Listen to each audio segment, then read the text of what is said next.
why do we have different units for the same physical quantity? Any physical quantity contains wide range of magnitudes. ఓకేనమ్మా, so we need to use different units for different ranges of the same physical quantity.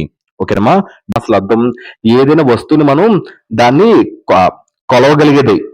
Example పొడవు 5 మీటర్లు, బరువు 10 కిలోగ్రాములు, సమయం 2 సెకండ్లు, ఉష్ణోగ్రత 30 degrees, ఇలా ఏదైనా కొలిసేదాన్ని ఏమంటారు? ఫిజికల్ క్వాంటిటీ అంటారు. ఫిజికల్ క్వాంటిటీ అనేది చాలా physical quantity can be very small, కొన్నిసార్లు వెరీ లార్జ్. ఆ ఫిజికల్ క్వాంటిటీ అనేది కొన్నిసార్లు చాలా చిన్నగా ఉంటది, అది చిన్నగా ఉండొచ్చు, అట్ ద సేమ్ టైం పెద్దగా ఉండొచ్చు. ఓకేనా, generally physical quantity contains wide range of magnitudes. ఒక one unit is not suitable. అన్ని సైజెస్ కి 1 యూనిట్ అనేది సూటబుల్ కాదు. ఓకేనమ్మా, అందువల్లే we use different units for different ranges.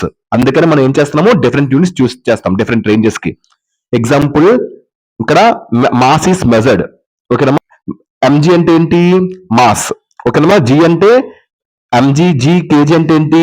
Mass. Mass is measured. ఈ మాస్ ని దేంతో మెజర్ చేయొచ్చు? ఎంజీతో గాని, గ్రామ్ తో గాని, కిలోగ్రామ్ తో గాని మెజర్ చేయొచ్చు. ఎంజీ అంటే ఏంటమ్మా? మిల్లీగ్రామ్, గ్రామ్, కిలోగ్రామ్ తో మెజర్ చేయొచ్చు మాస్ ని.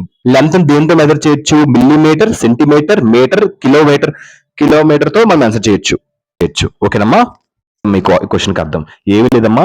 ఈ క్వశ్చన్ అర్థం ఏంటంటే ఫిజికల్ క్వాంటిటీ చిన్నగా ఉండొచ్చు, కొన్నిసార్లు పెద్దగా ఉండొచ్చు. కాబట్టి ఒక యూనిట్ అనేది సరిపోద్ది అన్ని సైజెస్ కి. అందువల్ల మనం డిఫరెంట్ యూనిట్స్ చూస్ చేస్తాం డిఫరెంట్ రేంజెస్ కి. So example, mass is measured in milligram, gram, KG. Length is measured in millimetre, centimetre, metre, kilometre. అదనమాట. Okay, thank you.